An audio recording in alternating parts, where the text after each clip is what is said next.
What if you gave your past self a funeral? Not a tragic one, not a shame-filled one, a formal, dignified ceremony. Picture it.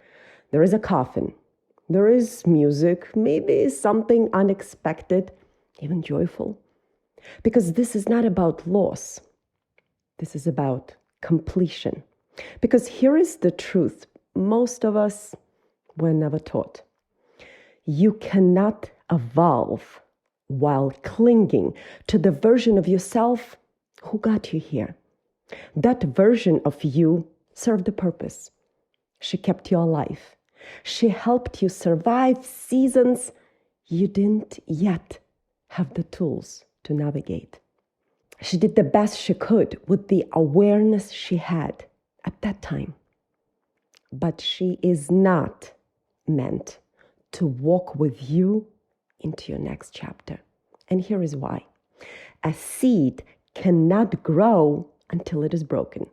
An egg, if broken from the outside, life ends. But if it is broken from the inside, life begins. You see, growth always requires an internal rupture. Not destruction, but transformation. Just like a caterpillar that doesn't become butterfly by trying harder. It becomes one by surrendering to the process of becoming.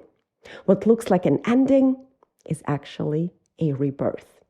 You see, we got stuck because we kept trying to drag our old identity forward, the old coping mechanisms, the old stories, the old survival strategies into a season that demands something new. So today, I want you to imagine this. You're standing at this ceremony. You are not mourning her. You are honoring her. You thank her for the nights she stayed awake, figuring things out, for the ways she learned to endure, for how she carried responsibility before she was ready, for how she kept going even when she felt unsure. And then, with compassion, not criticism, you let her rest. Because clinging to who you were is often the quiet form of self-sabotage. Because real evolution requires a conscious decision. I release the version of me who needed to survive, so I can step into the version of me who's ready to create, ready to serve without shrinking, ready to take up space without carrying guilt, ready to lead without asking permission, ready to be as a human being, not a human doing. This isn't about erasing your past. It's about rewriting her role. She's no longer the main character, but she's the soil. And the soil isn't meant to be carried. It's meant to give life to what comes next. And let me say something you probably are thinking, but might not say aloud. You're exhausted. Not because you're doing too little, but because you're still trying to be someone you have already outgrown. The version of you who learned to survive on adrenaline. The version of you who kept pushing because slowing down felt unsafe. The version of you who thought, once I get through this season, then I'll breathe. Except the season never ended.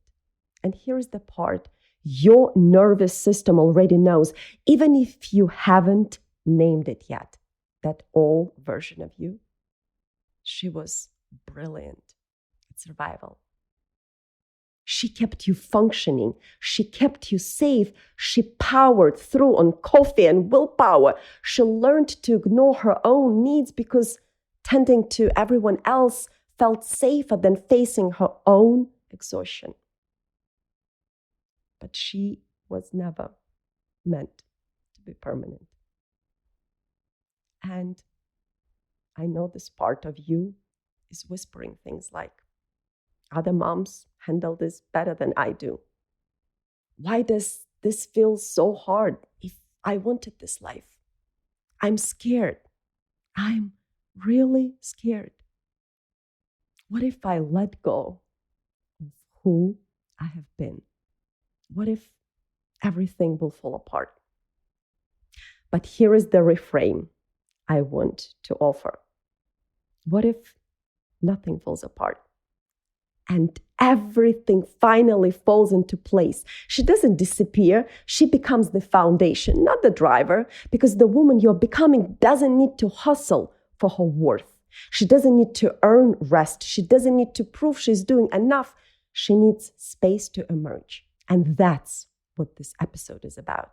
Not fixing you, not motivating you either, but helping you release the identity that carried you here so that you can consciously step into the one your future self is quietly waiting for. So take a deep breath. This is the moment you stop caring who you were and make room for who you're becoming.